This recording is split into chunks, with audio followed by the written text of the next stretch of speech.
All right, materialists, dialecticians. So indeed, in fact, it's hard to believe that we've already arrived at the fourth and penultimate meeting of Marx and Engels in the dialectic of theory and practice led by Reid, Kane. And it's been, I think, a special, really special program. So we're delighted to have you all with us here today. This week, I won't belabor where we've been to excess, since it's all on the YouTube channel now, but suffice it to say that last week's important conversation on universal freedom brings us to critical mass for today's engagement with revolutionary and insurgent thought and action in the wake of the Civil War in the United States and the Paris Commune in France. I'm Jacob Henry Leviton, a new member of the School of Materialist Research. And for those just joining us today for the first time, the School of Materialist Research is an education and research inter-university platform that offers integrated credit programs, seminars, special programs like this one, and research initiatives, some of which we'll be announcing soon, that address the many materialisms running through contemporary science, philosophy, art, mathematics, design, architecture, and politics. The SMR was founded by the Center for Philosophical Technologies at Arizona State University, the Institute of Social Sciences and Humanities Skopje, the Department for Architecture Theory and Philosophy of Technics at TU Vienna, and the Critical Inquiry Lab at the Design Academy Eindhoven. The SMR is an exceptional global hub for education, research, and experimentation at the nexus of the humanities, social sciences, creative fields, and STEM sciences. And so, as we've seen throughout the first three meetings continuing today and through our last meeting next week, very well aligned with Marx and Engels' revolutionary philosophical political project. So we're delighted you found it fit to continue spending your time with us. We hope you will continue to do so next week. And with that, I'll turn things over to Reid to catalyze the thought work today. Thank you, Jacob. So I if you were present at the previous lecture, or if you've watched the video, you'll know I have restructured the series a bit as compared to the outline. So today we're going to be focusing on the events of 1848 to 1850, the revolutions of 1848. As well as incorporating to some extent, not so much explicitly, but implicitly, certain elements of the role of the critique of political economy, which I'll come back to in a more explicit way in the next and final lecture. Also incorporating certain kind of meta reflections, trying to hash out the concerns of the series as a whole, which again will be brought to a kind of fuller statement in the next lecture, which will cover the remaining period of history in outline, as this covers the revolution of 1848 in outline. But also in that final lecture, I'm going to focus more on trying to summarize a lot of what has been covered thus far, and kind of the kind of general conclusions of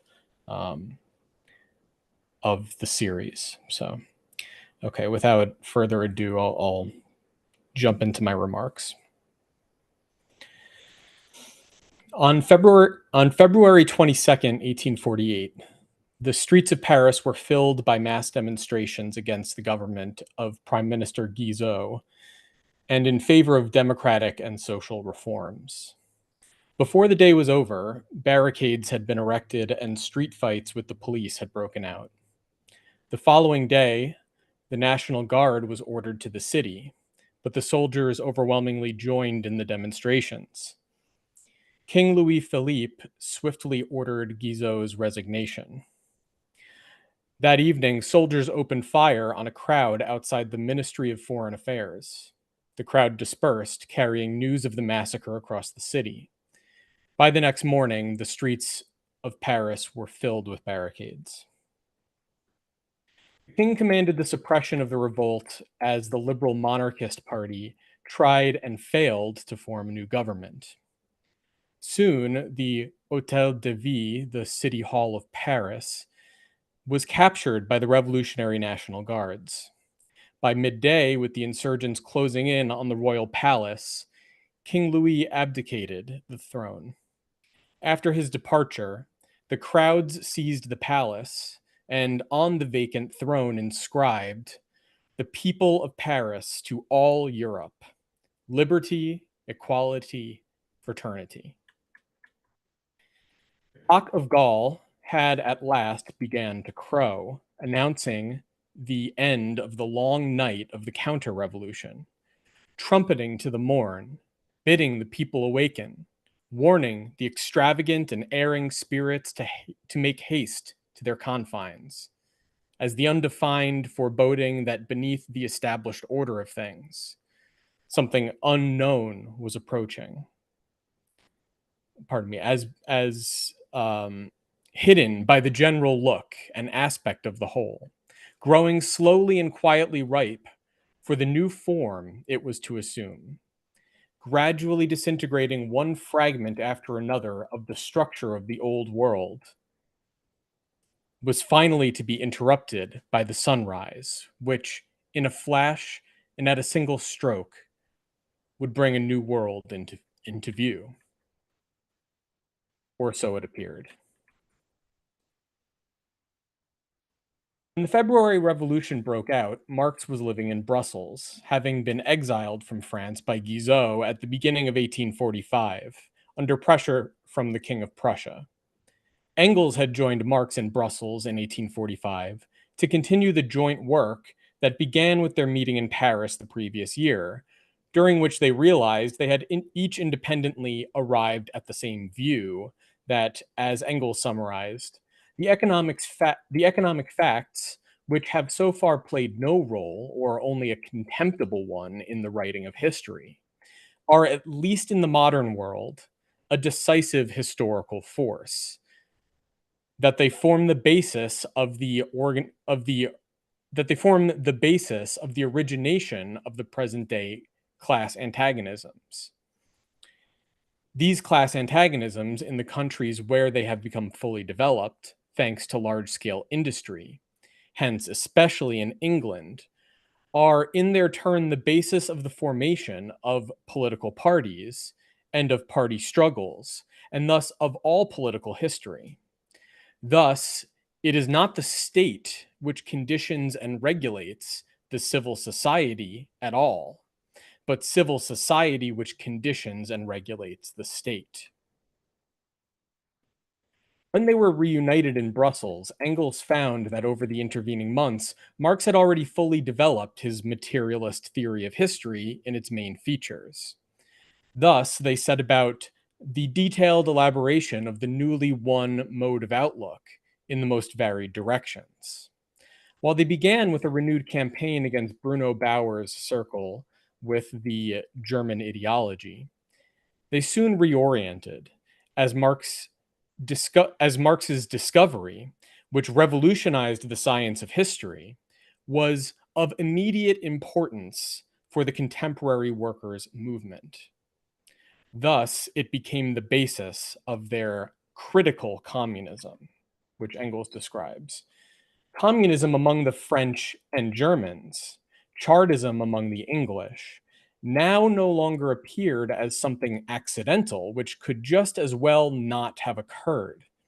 These movements now presented themselves as a movement of the modern oppressed class, the proletariat, as the more or less developed forms of its historically necessary struggle against the ruling class, the bourgeoisie, as forms of the class struggle, but distinguished from all earlier class struggles by this one thing, that the present day oppressed class, the proletariat, cannot achieve its emancipation without, at the same time, emancipating society as a whole from division into classes, and therefore from class struggles. And communism now no longer meant the concoction, by means of the imagination, of an ideal society as perfect as possible, but insight into the nature, the conditions, and the consequent general aims of the struggle waged by the proletariat. Having already developed abundant contact with the organized proletariat and become deeply involved in the political movement, as well as attracting a certain following in the educated world, they endeavored to win over the European, and in the first place, the German proletariat to our conviction, founding a German workers' society in Brussels and becoming involved in the Democratic Association, corresponding with the left-wing Chartists, the French Social Democrats, and the German League of the Just, and taking over a newspaper, the Deutsche Brüsseler Zeitung, to serve as the organ of their critical tendency. In 1846, they formed the Communist Committee of Correspondence to dispatch lithographed circulars to our friends and correspondents throughout the world concerning questions of the internal affairs of the Communist Party in the process of formation. They thereby undertook campaigns against the true socialists as well as against Proudhon, whose recent book had made a muddle of both the Hegelian dialectic and political economy, and who had rebuked Marx's invitation to join the committee out of his opposition to communism and his conviction that, quote, the era of revolutions was past forever. All the while, their influence grew within the League until they were finally invited to join in 1847.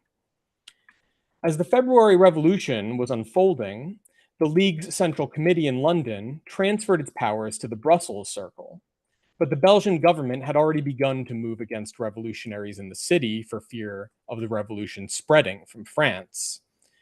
At the beginning of March, Marx was arrested and set to be expelled from Brussels, just as word arrived from the French provisional government that Free France opens its doors to you. The League members from Brussels and London soon convened in Paris to set about planning their role in the anticipated revolution in Germany. Within 2 weeks, street demonstrations in Berlin devolved into barricade fighting, and King Friedrich Wilhelm IV relented to the popular demands for a constitution. Marx and Engels had prepared for these events by applying the materialist conception of history to the whole of modern history, as Engels put it, which the Communist Manifesto presented in broad outline. The events of 1848 through 1850 provided the first occasion to explain a piece of contemporary history on the same basis. Engels, reflecting on this period not long before his death, noted that in judging events by current history, it was not possible to trace political events back to effects of the ultimate economic causes, as a clear overall view of the economic history of a given period can never be obtained contemporaneously, but only subsequently, after the material has been collected and sifted.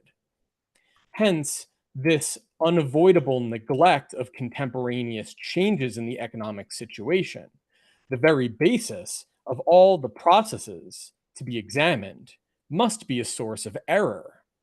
But this inevitability of error keeps nobody from writing current history.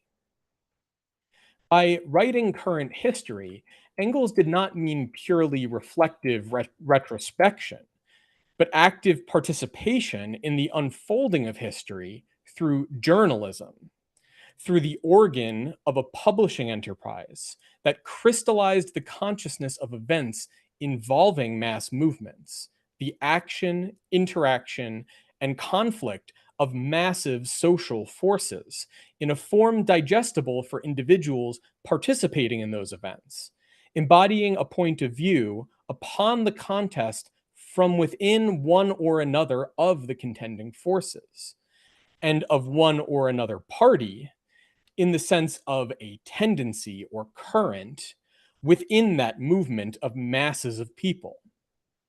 The newspaper was an active, though subordinate, element within that movement, among those masses, seeking to direct their movement, their mass action, according to the aim toward which its tendency was oriented.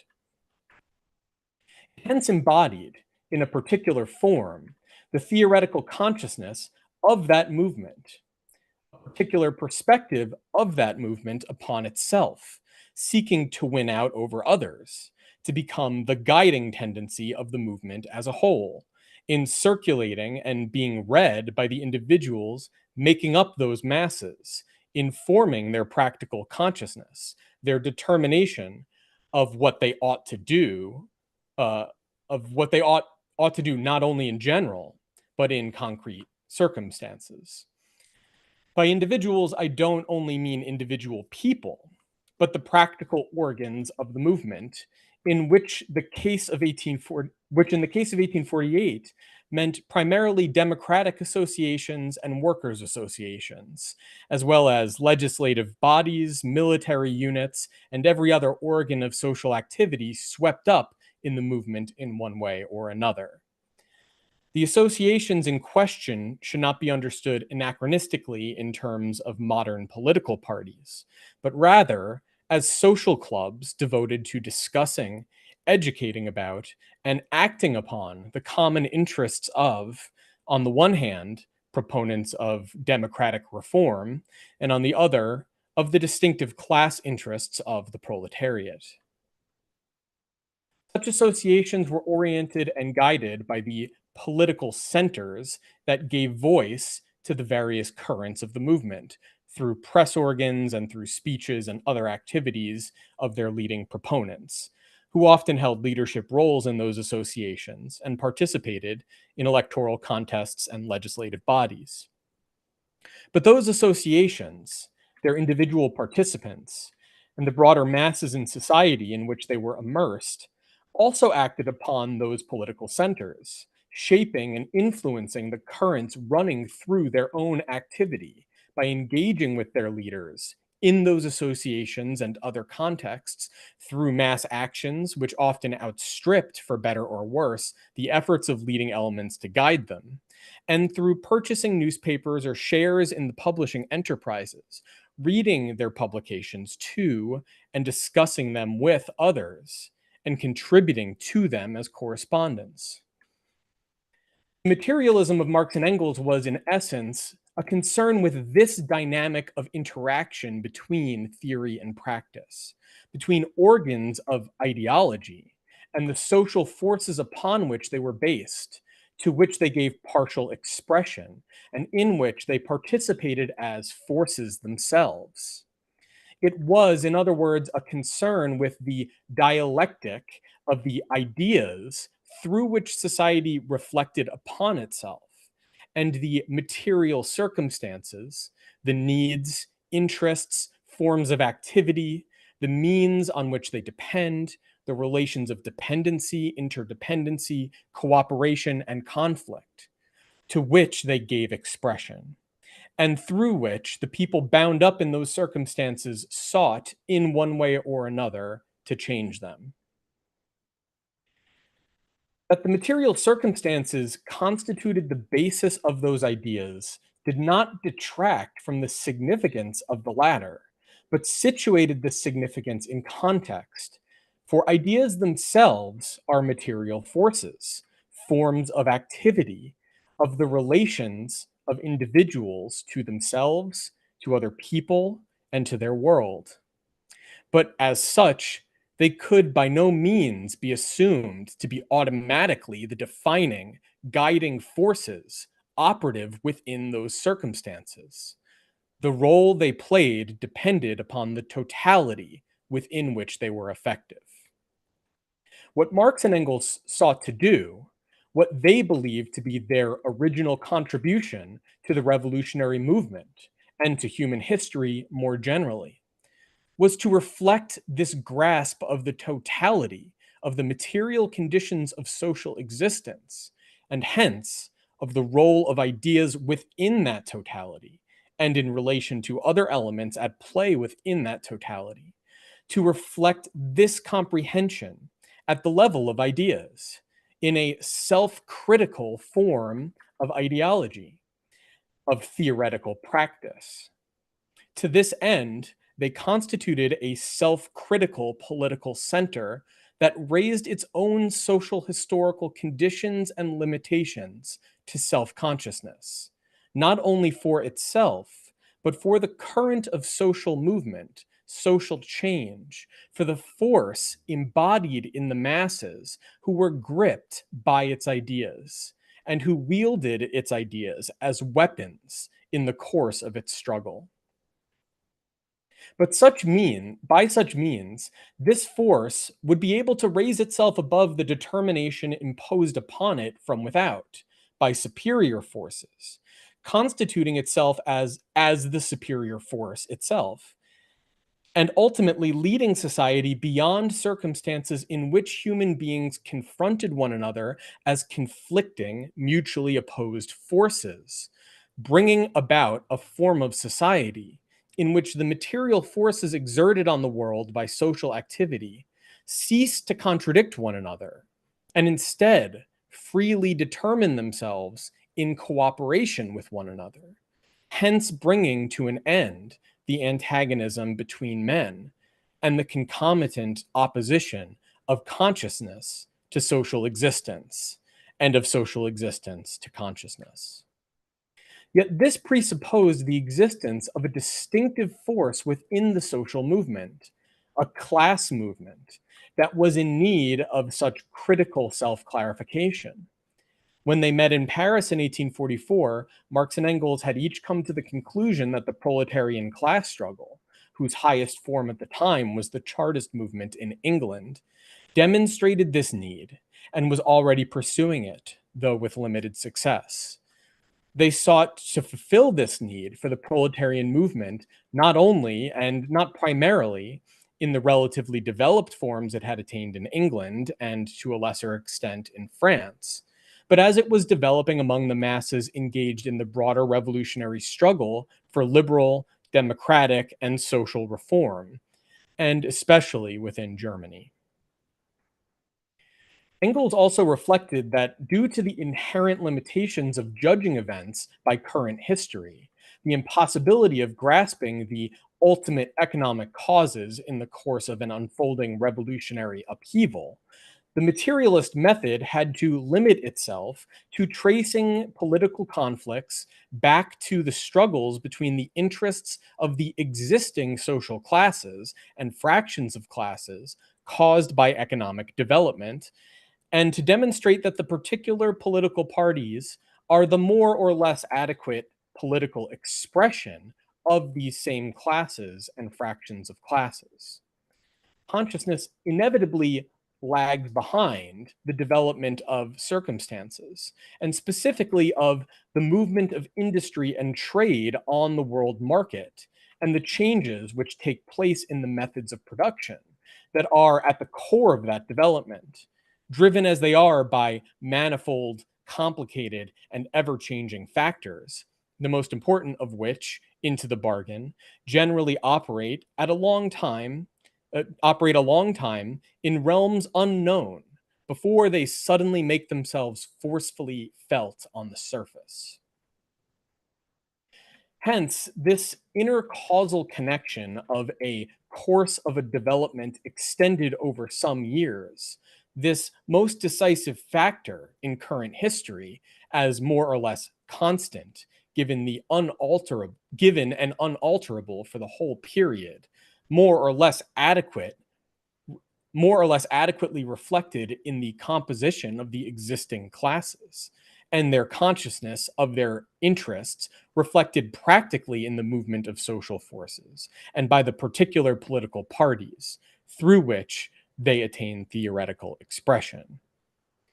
The Marx-Engels Party, their critical current within the Communist Party, sought to clarify this inherent and necessary limitation, rather than either denying it or reifying it, and thereby help the proletariat class movement and the broader democratic movement, of which it was the extreme left wing, to see through the necessary illusions, the forms of appearance, the surface with which consciousness was naturally concerned. The dialectic of material reality and consciousness had to be rendered explicit within the consciousness of society through ruthless criticism of the limited forms it necessarily had to take. Engels recounts that when the February Revolution broke out, all of us, as far as our conceptions of the conditions and the course of revolutionary movements were concerned, were under the spell of previous historical experience, particularly that of France. It was indeed the latter which had dominated the whole of European history since 1789, and from which now, once again, the signal had gone forth for general revolutionary change. It was therefore natural and unavoidable that our conceptions of the nature and the course of the social revolution proclaimed in Paris in February 1848, of the revolution of the proletariat, should be strongly colored by memories of the prototypes of 1789 and 1830. This pattern, moreover, had been evinced in its essentials in many other cases, most notably in the English Revolution of the 17th century. Marx recounts that in Prussia, once again, the absolutist state had lost its old social basis, the power of the landed aristocracy waning with the development of commerce and industry, production of commodities for trade increasingly replacing peasant subsistence agriculture as the source of wealth for the direct producers, as well as exploiting rulers. It thus became a restrictive fetter for the new bourgeois society with its changed mode of production and its changed requirements. So the bourgeoisie had to claim its share of political power, if only by reason of its material interests. To secure legal fulfillment of its commercial and industrial requirements, it had to wrest their administration from the hands of an antiquated bureaucracy, which was both ignorant and arrogant, demanding control over the national wealth, of which it considered itself the creator. Marx continues, having deprived the bureaucracy of the monopoly of so-called education and conscious of the fact that it possessed a far superior knowledge of the real requirements of bourgeois society, the bourgeoisie had also the ambition to secure for itself a political status in keeping with its social status. To attain this aim, it had to be able freely to debate its own interests and views and the actions of the government. It called this freedom of the press. The bourgeoisie had to be able to enter freely into associations. It called this freedom of association. As a necessary consequence of free competition, it likewise had to demand religious liberty, and so on. Marx observes that before March 1848, the Prussian bourgeoisie was well on the way to realizing all its aims, as the Prussian state was in financial difficulties, its borrowing power exhausted, and those who are kings by the grace of God have always bartered their privileges for hard cash. As before, the Liberal Party, representing the opposition of the bourgeoisie to a political form that no longer corresponded to its interests and needs, demanded the subordination of the power of the state to society, a constitutional monarchy. Yet it did not represent these as rights and liberties which the bourgeoisie sought for itself in the manner of feudal privileges, but as popular rights and popular liberties, rallying the common people to their cause. And it may have really imagined that its opposition was for the people, Marx says. The broader masses of the people, the petty bourgeoisie, the peasantry, and the embryonic proletariat, saw in the conditions of bourgeois emancipation the means of their own emancipation as well, though this did not mean there was an immediate identity. At the time of the English Revolution, when bourgeois society was still relatively undeveloped, the distinctions among the common people were not yet very pronounced. And while the revolution itself would awaken elemental stirrings among its lower ranks, it was only after the victory of the English bourgeoisie in 1688 that commerce and industry obtained the scope to fully develop. Through Parliament, which controlled the power of taxation, the state, which depended on tax revenue to service its debts, was subordinated to the will of society and compelled to respect the rights of the people. Yet the revolution also established the Bank of England, which, though decorated with a national title, was only an association of private speculators in the privileged position to advance money to the state, enabling the accumulation of the national debt. At the same time, it was empowered by Parliament to coin money out of the same capital by lending it again to the public in the form of banknotes. Marx continues, it was not long ere this credit money made by the bank itself became the coin in which the Bank of England made its loans to the state and paid on account of the state the interest on the public debt. It was not enough that the bank gave with one hand and took back more with the other. It remained even whilst receiving, the eternal creditor of the nation down to the last shilling advanced. Gradually, it became inevitably the receptacle of the metallic hoard of the country and the center of gravity of all commercial credit. With the national debt arose an international credit system. On this basis arose a systematical combination embracing the colonies, the national debt, the modern mode of taxation, and the protectionist system. Methods depending in part on brute force, and all employing the power of the state, the concentrated and organized force of society, to hasten hothouse fashion the process of transformation of the feudal mode of production into the capitalist mode, and to shorten the transition. Thus, the alienation of the state, whether despotic, constitutional, or republican, marked with its stamp the capitalistic era. Alienation essentially meaning like selling, the state was sold off, more or less, or pawned off, if you will. Public credit thus becomes the credo of capital. As with the stroke of an enchanter's wand, it endows barren money with the power of breeding, and thus turns it into capital, without the necessity of its exposing itself to the troubles and risks inseparable from its employment in industry or even in usury.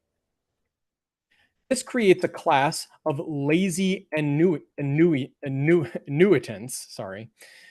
a class of lazy annuitants, ranks of middlemen between the government and the nation, and gives rise to joint stock companies, to stock exchange gambling, and the modern bankocracy. Servicing this debt requires the raising of taxation on the most necessary means of subsistence, thereby increasing their price, keeping the wage laborers poor and submissive, and driving small proprietors to ruin, increasing the ranks of those desperate for employment, and further driving down wages. This, of course, creates auspicious conditions for new investment in industry, complemented by the lending out of enormous amounts of capital. Thus results the modern doctrine that a nation becomes the richer the more deeply it is in debt. Over the next half century, the British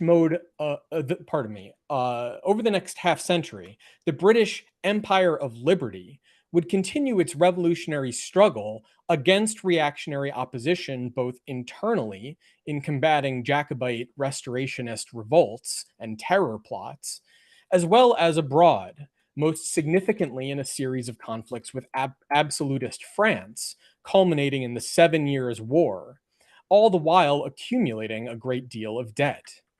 This led to the end of the Whig supremacy, the political power of the Liberal Party, and a new conservative turn reflecting the interests of a faction of the bourgeoisie, the financial aristocracy, seeking to extract increased tax revenue by imposing despotic military power in the colonies in India and North America, which of course set it at odds with the rest of the people, leading, of course, to the American Revolution, which in turn led to the French Revolution.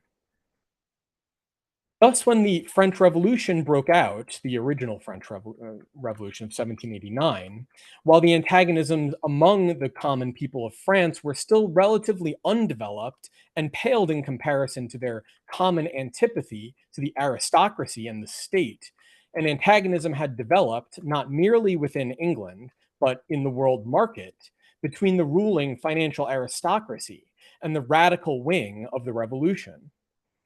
The English ruling class sought to maintain a stable social order on the continent, within and between nations, conducive to business. The French Revolution upended that stable order in both respects, driving the English ruling class, who were all too eager to continue driving up their own national debt, thereby increasing their own power over the state, to defray the cost of the counter-revolutionary forces that lined up against revolutionary France, and to place its own armies at their head. Thus, England, the erstwhile Empire of Liberty, revealed itself as the despot of the world market, the country that turns whole nations into its proletarians, that takes the whole world within its immense embrace, and was the rock against which the revolutionary waves break, the country where the new society is stifled even in its womb.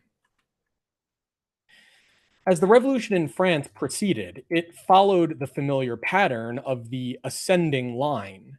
Initially, the bourgeois liberals led the coalition of the people in demanding a constitutional monarchy, bringing the revolution as far as it could under its leadership. But as the crisis escalated, it proved inadequate in the eyes of the people, driving the more radical Girondins to power, who in turn gave way to the even more radical Jacobins. Yet the fall of the Jacobins and the restoration of the liberal bourgeoisie was premature, and under Napoleon, the revolution was turned outward into an effort to conquer the counter-revolution through revolutionary war. Napoleon ultimately served to sweep away feudal obstacles to the development of bourgeois society across Europe, and while his defeat initially gave way to the restoration of the Bourbon dynasty, representing the rule of the landed aristocracy, this would be overturned 15 years later in the Revolution of 1830, which raised the bourgeois King Louis Philippe to the throne, representing the restoration of the rule of the financial aristocracy, whose domination over the working class was ensured after revolts in 1832, 1834, and 1839 were drowned in blood. Meanwhile, the Industrial Revolution in England led to the growing power of the industrial bourgeoisie, as well as the growth of the proletariat, culminating with the Reform Bill of 1832, which raised the industrial bourgeoisie to power and led to the development of modern class contradictions in their most acute and shameless form. Thus, the unfolding of this pattern of revolution within a given country could not be understood in isolation, as the industrial and commercial relations within each nation are governed by its intercourse with other nations and depend on its relations with the world market. But the world market is dominated by England, and England is dominated by the bourgeoisie. Therefore, a revolution of the economic relations in any country of the European continent, in the whole European continent without England, a revolution in the economic relations in any country of the European continent, in the in the whole European continent without England, is a storm in a teacup. There needed to be a revolution in England. I don't know if that got botched a little bit, but a revolution in Europe would not succeed without a revolution in England. And as England was now dominated not by a struggle of the people led by the bourgeoisie against the feudal aristocracy, nor led by the industrial bourgeoisie against the financial aristocracy, but a struggle of the proletariat against the bourgeoisie, the dynamics of the revolution on the continent had fundamentally changed. Yet the full consequences of this change were not yet clear, and would only become clear over the course of the Revolution of 1848. Marx and Engels already concluded that the imminent bourgeois revolution would, as before, drive increasingly radical parties to the fore, with the liberal bourgeoisie giving way to the democracy, the radical party of democratic reform, representing the alliance of the petty bourgeoisie, the peasantry, and the proletariat, and that this party would in turn give way to the proletarian party, the Communist Party. Yet in Germany, the proletariat was weak and undeveloped economically and politically. Thus, the victory of the revolution in Europe would depend upon the triumph of the French working class, which would lead the revolutionary war against the forces of counter-revolution and drive the timid German bourgeoisie forward. England will head the counter-revolutionary armies, just as it did during the Napoleonic period, Marx writes. But this time the war itself would be overthrown. But this time the war itself would overthrow the old England by providing the Chartists, the party of the organized English workers, with the conditions for a successful rising against their gigantic oppressors.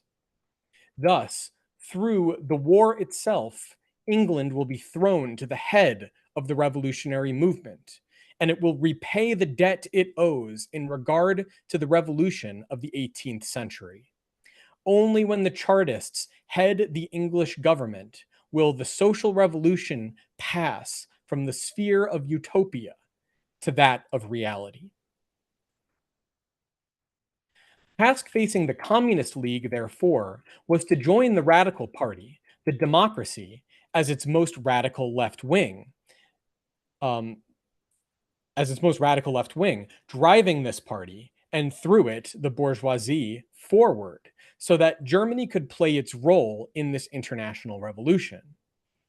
The Communist League members quietly returned to Germany and spent the following 2 months following the events of March organizing workers' associations and preparing and selling shares in preparation for the launching of their press organ, the Neue Rheinische Zeitung.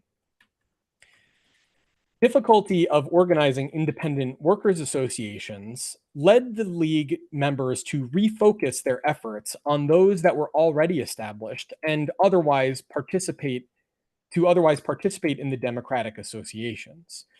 Yet when the Neue Rheinische Zeitung launched in June, events in France had already gone off track.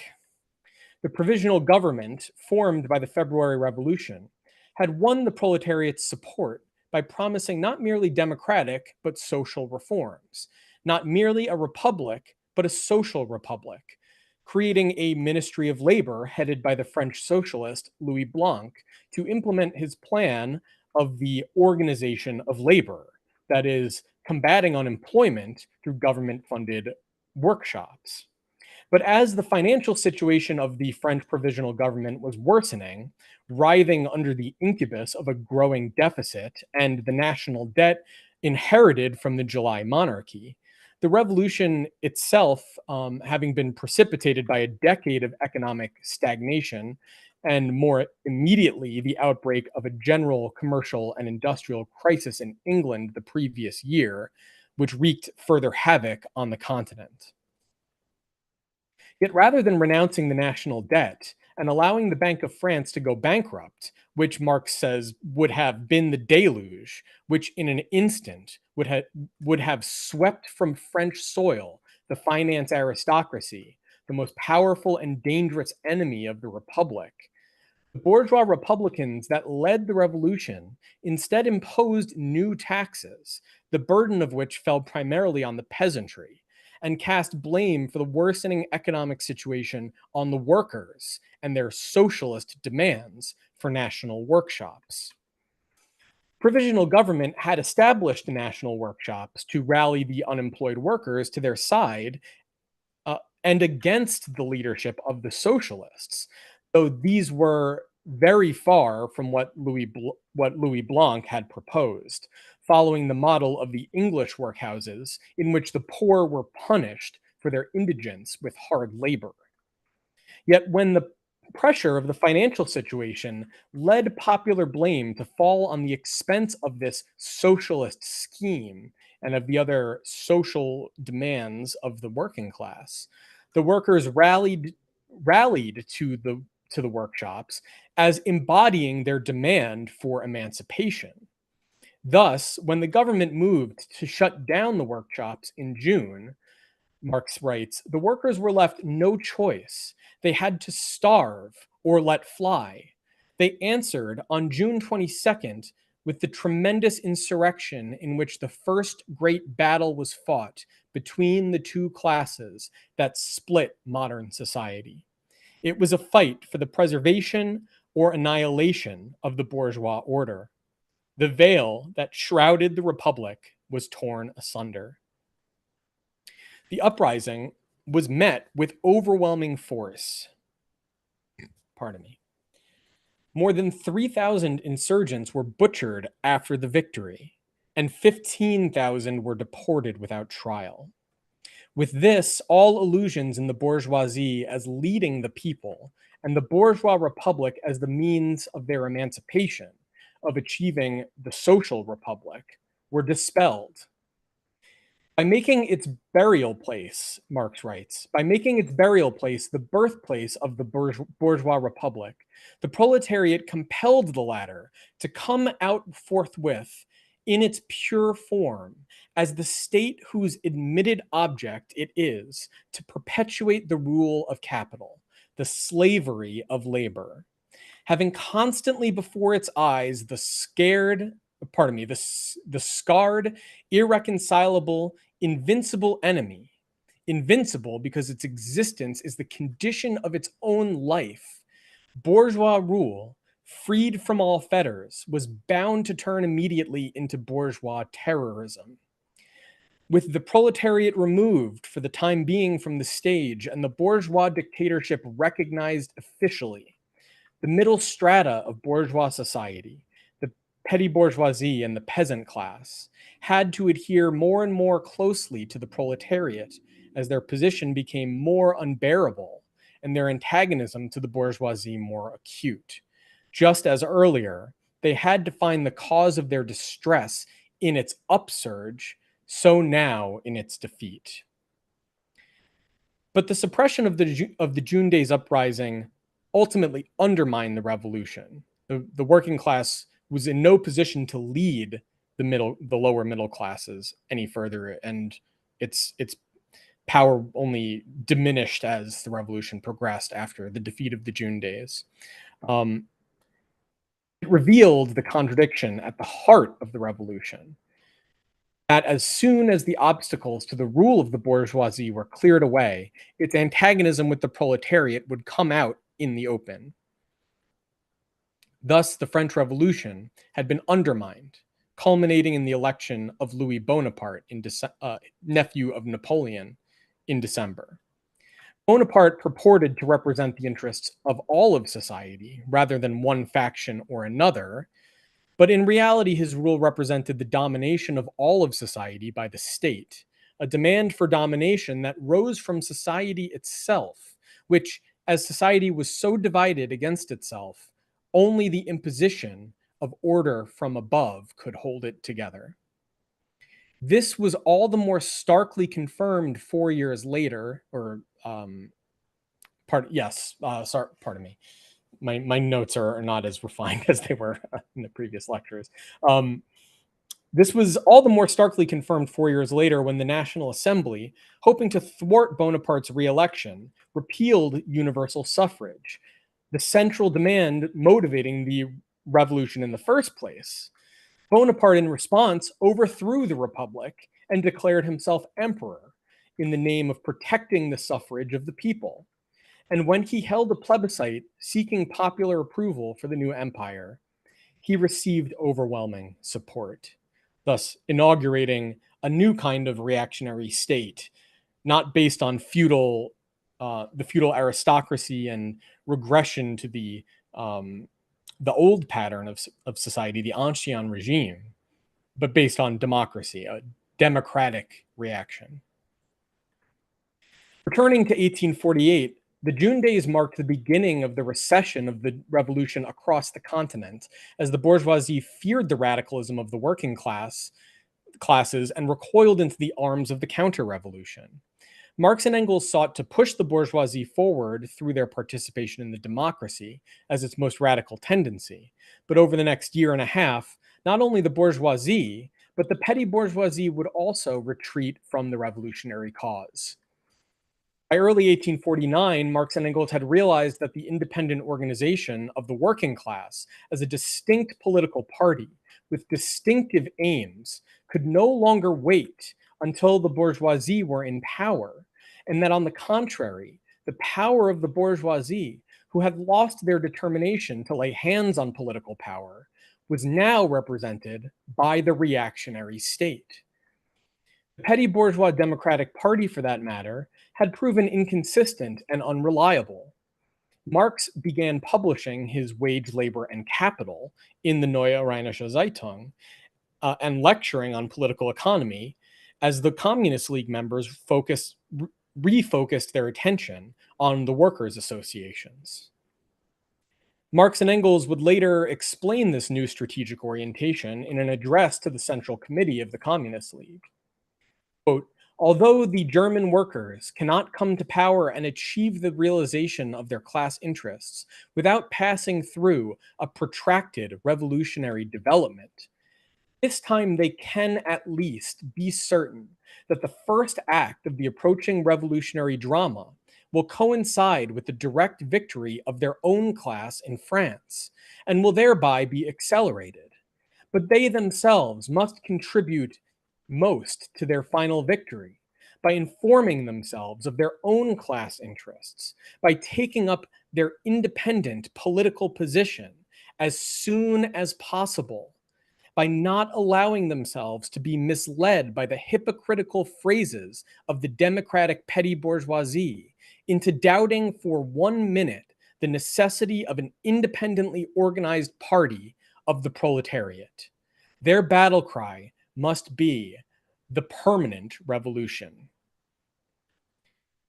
Marx and Engels were soon expelled from Germany, with the leadership of the League reconvening in London by the end of the year of 1849. At the time, a renewed upsurge was still expected in short order, and Marx and Engels set about reestablishing the Neue Rheinische Zeitung in London, now as a theoretical magazine focused on political economy. Yet over the course of 1850, as Marx more and more immersed himself in political economy and gained a broader view of the conditions on the continent and in the world market, he came to realize that the crisis that had precipitated the revolution had given way to an economic upswing. The revolution would not continue in the short term, but only once a new crisis had broken out. He and Engels split with the other leaders of the League, who were determined to instigate a renewed revolution in the immediate future, which Marx and Engels regarded as preposterous and politically unserious and frankly dangerous and suicidal. By the end of the year, with the Neue Rheinische Zeitung becoming unsustainable, they settled on a plan for the immediate future. With the Neue Rheinische Zeitung becoming unsustainable and the prospects of revolution having receded, they settled on a plan for the near future. Marx would focus on his political economy, and Engels would return to his father's factory in Manchester to help provide revenue to support his work. Marx summarized the lessons of the Revolution of 1848 thusly. With the exception of only a few chapters, every important part of the revolutionary annals from 1848 to 1849 bear the heading Defeat of the Revolution. What succumbed in these defeats was not the revolution. It was the pre-revolutionary traditional appendages, results of social relationships which had not yet come to the point of sharp class antagonisms, persons, illusions, conceptions, projects from which the Revolutionary Party before the February Revolution was not free, from which it could be freed not by the victory of February, but only by a series of defeats. In a word, the revolution made progress, forged ahead, not by its immediate tragicomic achievements, but on the contrary, by the creation of a powerful, united counter-revolution, by the creation of an opponent in combat with whom the party of overthrow ripened into a really revolutionary party. In this regard, Marx and Engels expressed relief in leaving behind their former comrades and having clarified the task before them. After Engels returned to Manchester, Marx wrote to him in early 1851, "I am greatly pleased by the public, authentic isolation in which we two, you and I, now find ourselves. It is wholly in accord with our attitude and our principles. The system of mutual concessions, half measures tolerated for decency's sake, and the obligation to bear one's share of public ridicule in the party, along with all these jackasses, all this is now over." Engels replied, and this is a long passage, but this will be the conclusion of these remarks. Engels replied, "At long last, we again have the opportunity, for the first time in ages, to show that we need neither popularity nor the support of any party in any country, and that our position is completely independent of such ludicrous trifles.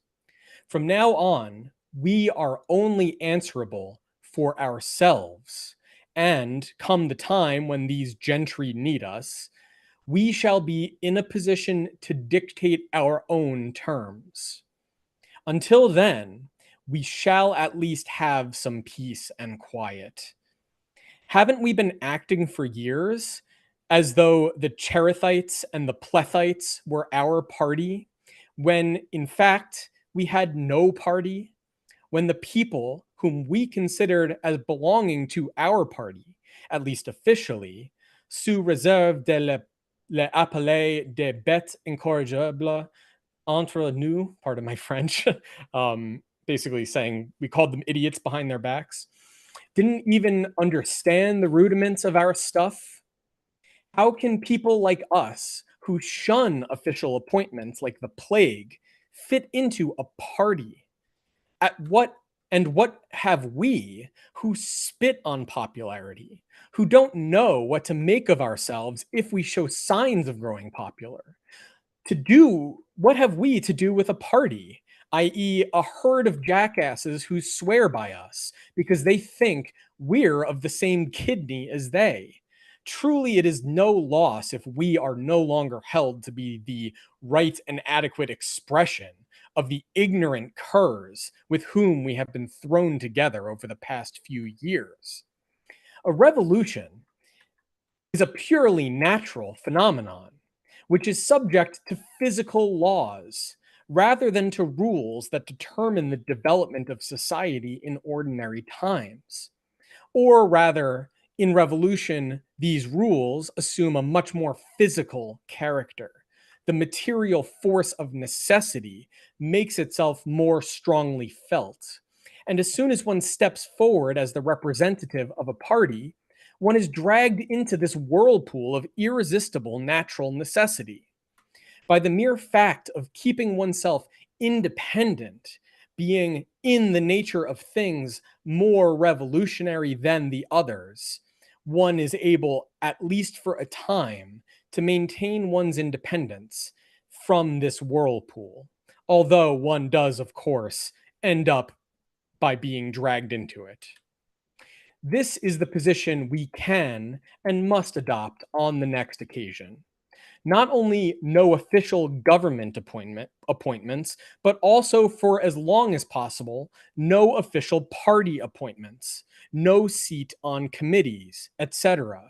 No responsibility for jackasses, merciless criticism of everyone, and besides, that serenity of which all the conspiracies of blockheads cannot deprive us. And this much we are able to do. We can always, in the nature of things, be more revolutionary than the phrasemongers because we have learnt our lesson and they have not. Because we know what we want and they do not. And because after what we have seen for the last 3 years, we shall take it a great deal more coolly than anyone who has an interest in the business. The main thing at the moment is to find some way of getting our things published, either in a quarterly, in which we can make a frontal attack and consolidate our position so far as persons are concerned, or in fat books, where we do the same without being under the necessity of mentioning any one of these vipers. Either way suits me. In the long run, and with reaction on the increase, it seems to me that the feasibility of the former is decreasing, and that the latter will come more and more to be the expedient to which we must apply ourselves. What price all the tittle tattle, the entire emigre crowd can muster against you when you answer it with your political economy? And that is the end of my remarks. Reid, that was so fabulous, like through and through. Danny, jump in straight away. Yeah. So 2 questions, Reid. Thank you very much again. And actually, I'll say that just a side comment. I do like actually how things have been sort of reorganized. Like I know the original kind of prospectus for where each of the sessions would fall, but in a lot of ways, it's like, when does Marx become a Marxist? 1848. And so it's like, I'm sure people want to hear, like, Reid, tell me about chapter 27 of volume 3, but it's like, this is what it's about, really? Like, as Marx and Engels were just discussing in that last letter, like, we know, like, in a sense, they're the only ones who, in their view, kind of knew what happened in 1848.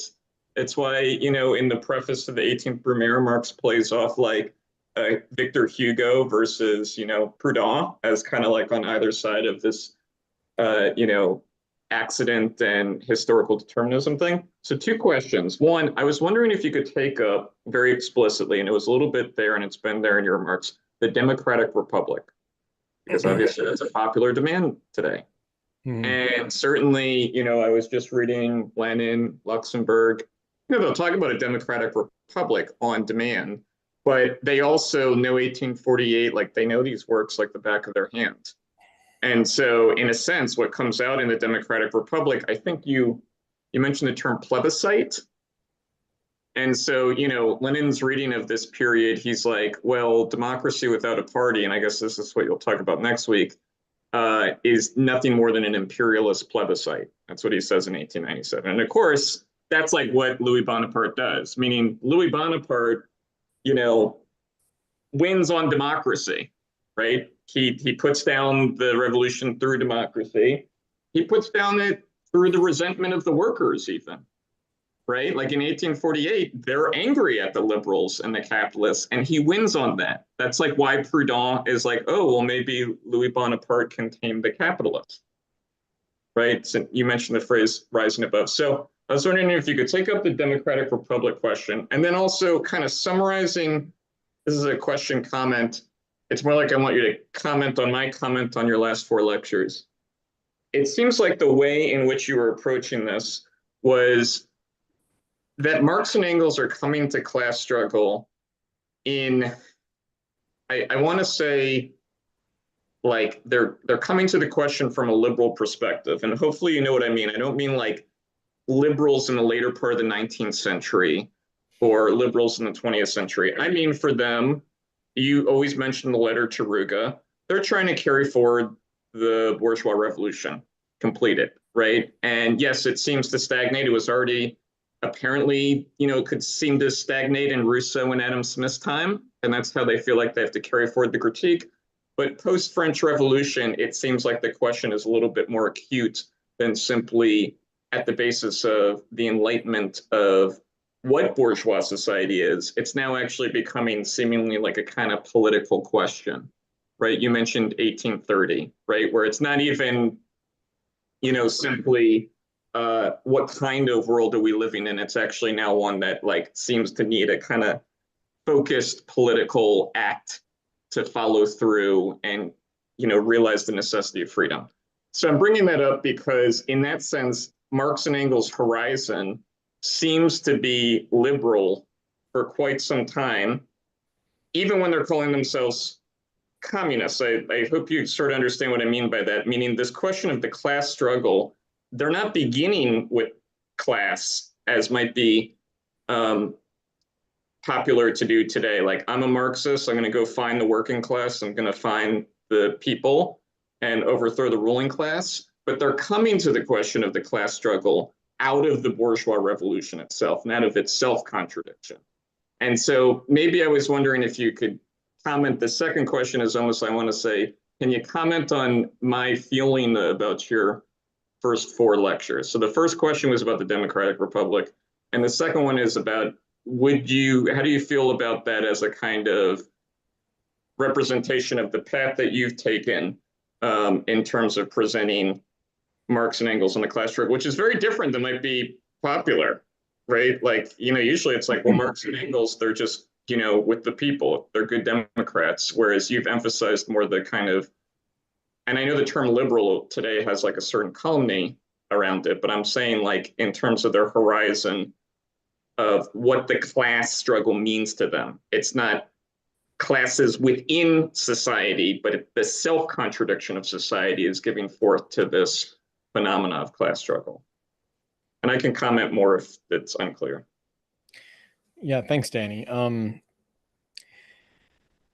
So first of all, in terms of you mentioned the restructuring of the series, which I felt compelled to do because, while you're right, this was in many ways the pivotal lecture. I was concerned I had not adequately set it up in my second lecture, which if you've both seen it, obviously, and anyone else who's watching, I struggled to, I feel like, cover all the material I felt necessary to set this one up. So I ended up delaying it. This was essentially supposed to be the previous lecture. And what I really wanted to set up in those first 2 lectures, or what became the first 3 lectures, was the sense in which, so there's an idea, I'd say there's generally maybe 2 ways, there's more than 2, but with respect to his politics, there's 2 ways broadly that Marx's and Engels's development, politically speaking, is understood. On the one hand, they are seen, initially to be, liberals who then become radicalized and leave liberalism behind in order to, go over to this more revolutionary perspective represented by both, communism and the class struggle, and also revolutionary democracy. And then there's also another perspective, which Hal Draper the Marx scholar, Hal Draper's most, in my to my knowledge, he's the most kind of the most prominent advocate of this perspective, is that not so much that Marx and Engels weren't ever really liberals, but that their liberalism from the beginning was itself an expression of their adherence to democracy, to radical democracy, to this more radical current. So the idea basically being that in order to bring about their more radical aspirations, those liberal, constitutional protections of civil liberties and so on, was a necessary first step. So the question is, are Marx and Engels, effectively Jacobins or not? Which I think, and to be fair to Draper, he doesn't make this argument in a particularly rigorous way. It's just he doesn't really characterize them as liberals exactly. It's he sees them as already Democrats in a way that there's a distinction to be drawn there. I think both of those are wrong interpretations, but I mean, they both kind of have a point. Namely, the way I've tried to set things up is that Marx and Engels never stopped being liberals. But what happened, and frankly, this was already the case, as I tried to point out, this was already the case in Marx's earliest writing, his earliest substantial statement of his own views, namely really the notebooks for his dissertation and then his dissertation itself. He was very clear that there was a contradiction in liberalism. So there was, and not just a contradiction in liberalism, but a contradiction in the society of which liberalism was the ideal expression, the form of self-consciousness. Now, he didn't yet understand this in the kind of materialist way exactly that he would understand later, but this is what set him in that direction from the beginning. He understood that there was a contradiction. And this was also expressed as the contradiction within the Hegelian school itself, or within the there was both a contradiction in the liberal party in Germany between the Hegelians and the kind of practically oriented liberals, the kind of unphilosophical liberals, pragmatic liberals. And then there was also a developing contradiction among the Hegelians themselves. And I'm not talking about the conflict between left and right Hegelianism, which is not exact. It's really more it's already the conflict that would eventually culminate in Marx's break with Bauer. It was already there he was already at odds with Bauer's perspective from our earliest evidence of his views, as far as I'm concerned, but not so dramatically at odds that he was involved in a kind of conflict with Bauer yet. That would come. That conflict would become more explicit as things moved on. And for that matter, Hegel's philosophy, of course, is itself an expression of this contradiction in this form of society and in liberalism. And Hegel essentially is Hegel's philosophy with respect to the philosophy of right, at least, but in a sense also his philosophy more broadly, is an attempt to reconcile this contradiction, or rather, it's an attempt to see the contradiction as reconciled in the reform movement in Prussia, and in a transformation of society, not through this kind of dramatic revolutionary clash, which Hegel saw as necessary, but as necessary to move beyond that mode into a more into a mode in which the conflicting forces would reconcile each other through, on the basis of reason as opposed to force, essentially. That's really what Hegel's idealism consists in. It's not a metaphysical idealism in that sense. And Marx understood that. Marx was not that Hegel was, it's not a metaphysical idealism in a traditional sense. And to the extent that Hegel is resurrecting metaphysics, it's in a very different way for very different purposes. It's the metaphysics of spirit, right? And spirit is society's consciousness of itself. So of its freedom, of its developing freedom in history. That's what spirit is. humanity's consciousness of its historical development towards freedom. So that's what Hegel's philosophy is. And Marx sought to further advance that consciousness of the contradiction and of its potential reconciliation in a situation in which that way of reconciling things that Hegel thought was essentially unfolding had become completely implausible. Like if Hegel had lived, well, if Hegel lived, who knows? But if Hegel could see what had unfolded after he died from heaven, if he had seen the decade after his death, he would have had to admit that his perspective was falsified by history. So getting to your other, getting to your questions, I know I was kind of prefacing them in a way.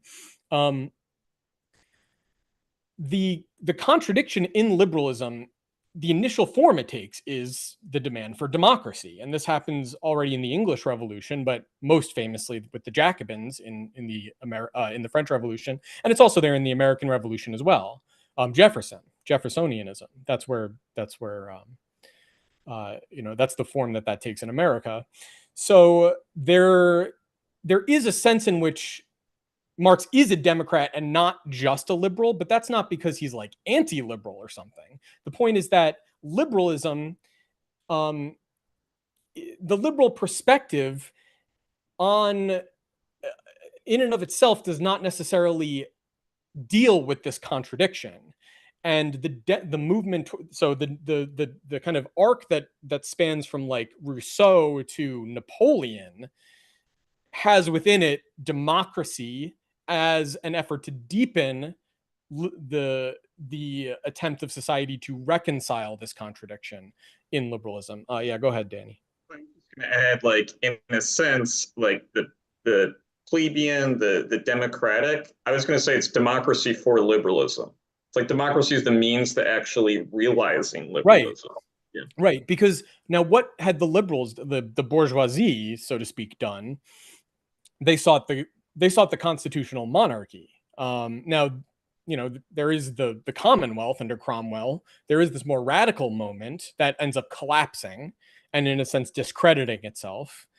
So obviously, when you get to the end of the 17th century, the bourgeoisie is not going to try that again. But also, there's just kind of been they've learned from experience that if they go too far, it'll undermine their efforts to impose society's will on the state. So instead of doing that, what they sought to do was impose society's will on the state through law. So instead of essentially getting rid of the existing state and constituting a new state from the people, and by the state, what needs to be understood here is that the state specifically refers to the means of enforcing law. It's not government. It's not the legislature. It's the people. It's as in the kind of classical Marxist jargon. It's the special bodies of armed men. It's the special public power of coercive force. It's the means of forcing society to obey the law. Whether that law comes from society or whether it comes from the arbitrary prerogatives of the king or what have you.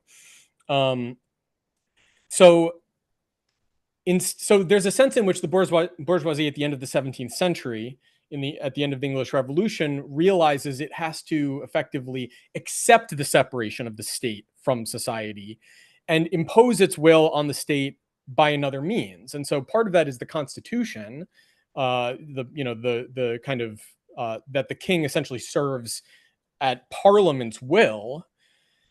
But then the other side of that is the creation of the Bank of England and the national debt. And so there's two sides to it. There's society's ability to control the tax revenue that the state relies upon, that it must draw upon. But it also controls the state's ability to bypass tax revenue through debt. And both of those end up those are both means by which the state is subordinated to society, but it also leads to the development of a conflict within the bourgeoisie, within society. So when we get to democracy and the democratic republic, the question is really that of the state, right? So this separation of the state from society.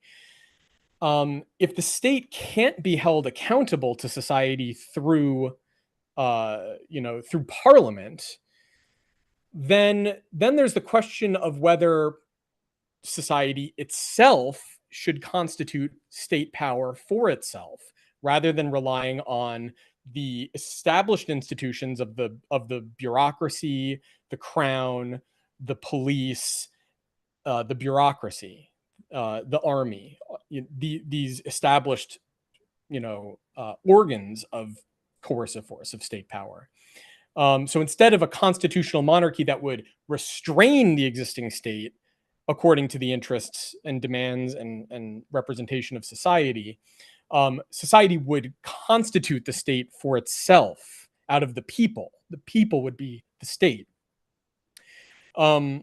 So that's really the kind of the question at stake in the democratic republic. Now, for Marx and Engels, of course, they, as I presented, they develop beyond this democratic perspective, but they nonetheless see the democratic republic as the logical, Engels describes it as the logical form of the rule of the bourgeoisie. The problem is the bourgeoisie retreats from this task. It retreats. So looking at the only case in which we have a pure development of bourgeois society and its political forms, in Marx and Engels' opinion, it's not in England, it's in the United States. And they call the United States like a pure bourgeois society, whose political expression is the democratic republic. And furthermore, Marx had in his kind of earliest gropings towards this position encountered the existence in the United States in the 1830s. He read about the formation of working men's parties that were trying to represent the interests of, it wasn't yet really a proletarian working class, but it was a working class that was starting to become the kind of early forms of proletarianization, you could say, were already being felt. And this grows out of Thomas Jefferson's Republican Party. You get these working men's parties, and they oppose Andrew Jackson's Democratic Party, to be clear, which is not continuous with Jefferson's party at all. It's a direct, it's in a sense a direct break with Jefferson's legacy in a lot of ways. Marx encounters the fact that the workers in the United States were organizing their own parties and raising demands in their interests. Most notably, for one thing, they were demanding the abolition of slavery, but they were also demanding public education so that they could participate as citizens in a republic, which was Jefferson's whole deal. That citizens need essentially the privileges enjoyed by people like himself in order to be educated and capable of fully participating as responsible, rational citizens. This is opposed to like an Alexander Hamilton or a John Adams, who just doesn't think that most people will ever be able to do that. What the working men's parties essentially say is, on the one hand, we need the education because we can't provide it for ourselves.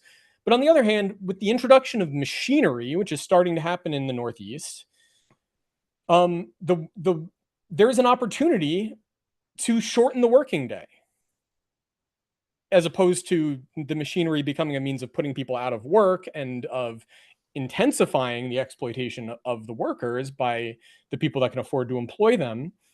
There's an opportunity and this is, of course, what Robert Owen is around the same time propagating this message, and Robert Owen is involved in these parties, as are his followers in the United States. So proletarian socialism is already kind of developing in a spontaneous way in the United States. It doesn't end up going very far. But the point basically being that the natural outcome for Marx of bourgeois society was the democratic republic. The problem in Europe, even in England, is that the bourgeoisie were in a position where they could retreat from the revolution into the arms of the counter-revolution when the demands from below, from the common people below them, became too destabilizing as far as they were concerned, to their interests, or especially when it comes to 1848, not just destabilizing, but directly antagonistic to their interests. So the bourgeoisie could not be counted on to demand the democratic republic, even though, as far as they were concerned, it was the logical form of their class rule. Then you have the petty bourgeoisie, the peasantry, the middling, the lower middle classes, and then the working class, of course, the developing proletariat, who are demanding democracy for the same reason, because they want the full development of bourgeois society, because they see that as a means of emancipating themselves as well. The problem for the bourgeoisie is that, as far as they're concerned, it's also a means by which they can struggle for their own interests within this society through democracy. And in that sense, pose a threat to their ability to organize society for the bourgeoisie to organize society according to private property, to put it in a simplified way. So their private property, right? The bourgeois private property. So there's like the threat of, the expropriation of the financiers and things like that. And also when you start getting the development of industrial capitalism, there's also the threat of that being expropriated. So Marx and Engels essentially see the democratic republic as the ideal form in which the natural conclusion of bourgeois society would take place. And that natural conclusion is the class struggle of the proletariat. The democratic republic would be the means by which that struggle would be fought to its conclusion, as they say. But the bourgeoisie is not going to simply give, they're not in a position to simply concede that. And even the Democratic Party, which includes the proletariat, but includes these broader elements, will ultimately, under the pressure of the revolution, be thrown back and forth between the bourgeoisie and the proletariat in a way that makes it an unreliable ally, and hence can't be allowed to lead the revolution, because it will lead the revolution in the wrong direction. It will lead it into defeat or into compromise or what have you. So Marx and Engels, by the end of 1848, are concluding the revolution has to continue, and that means leading these broad democratic masses. But the proletarian party has to be the vanguard of the democratic revolution, rather than just its extreme left wing waiting for its opportunity to rise to power. Basically, the point being, there isn't going to be a democratic revolution, at least not one that goes the way we want it to, without the proletarian party leading it after 1848. So that's kind of their perspective on that. I feel like I might have not fully answered your second question. I'm trying to remember exactly how you put it, and it looks like he's not even on anymore. So okay, but in any case, well, I'll just wrap up that point with a thought, which is that the proletariat itself has an interest in liberal. First of all, they have a fundamental interest in liberal civil liberties, freedom of the press, freedom of speech, right to bear arms, very importantly, right, and freedom of association, trial by jury, right to due process, all of these sorts of things, everything that gives them the legal protection to conduct their activity in terms of educating themselves, organizing themselves, propagating their message, developing their party. They want all of those things. And they, of course, also want the democratic means of voicing their interests. The problem with democracy in general, though, and with respect to the democratic reaction I mentioned, which so what is that democratic reaction? It's the facade of democracy over an authoritarian state, as opposed to a state made up of the armed people. So it's instead of democracy as the means by which the people organize themselves as the force that enforces law, as the means of enforcing law, and making law for that matter, but also the means by which they organize themselves into a state power, and a government that kind of oversees that state power. The Democratic Republic is never fully established insofar as democracy becomes a facade over a permanent bureaucracy, a permanent military force, a permanent police force that are not accountable to the people, that democracy essentially has the effect of being a talk shop. So the legislatures are really talk shops that don't have the ability to really impose anything, to impose their will on this centralized state power, let alone the state power being made up of the people. It's made up of professional. So when I say made up of the people, what that means is the force, the men with guns, it's the militia. And that, there can be it can take a standing form in certain respects. But the point would be you don't have essentially a caste of professional soldiers and policemen whose interests are aligned with the ruling class against the rest of society. Now, even if you have that doesn't mean there aren't prospects for overcoming it.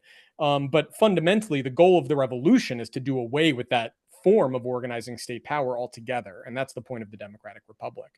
But then the Democratic Republic would only set the stage in which upon which the working class party would have to dominate society. So what is the dictatorship of the proletariat? It's the Democratic Republic, but it's the Democratic Republic where the working class is organized as a political party representing the majority. Because without that, it just becomes it inevitably ends up collapsing, as it did in the United States, into a facade on an authoritarian state. So, okay, and I'll come back to some of those points in the next lecture. But I think, unless you have anything, Jacob, maybe we could leave it there. Yeah, no, I mean, on that charnel note, we Yeah. can leave it. I do want to say though, I want to especially acknowledge the raucous engagement on YouTube Live today. Oh, really good. Was incredible. And there was one point that I really want to make sure we give voice to, because it's a really good provocation that I think will lead us into the fifth and final meeting. But it's a question about the uselessness or non-uselessness of philosophers reflecting on totalities, because the class owning the means of production isn't dependent upon the totality. And I mean, it's a complex thought, and yeah, leads us into some important territory.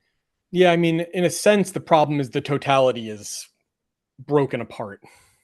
Yeah. So what you're really reflecting on the totality is that the totality is contradicting itself and hence not constituting a totality, right? So and I tried to get at that in the first half of the lecture in terms of the relationship between theory and practice, and how what Marx and Engels are trying to do is bring consciousness of, in a Kantian sense, in a way, consciousness of the limitation of reason, if you will, into reason itself. And then, of course, the Hegelian twist on that is that the consciousness of the limitation seen from the other side is the consciousness of freedom. But for Marx and Engels, that's not something that you can't simply perform that twist in your mind or assume that it's been accomplished in reality. Not that Hegel assumed it, but he thought it had been. For them, that twist has to be realized in reality through the transformation of society. So that's great, and a perfect point to end on, get us into actuality. So yeah, we'll actualize it all next week, and yeah, Indeed. thank you all for being here. Thank you.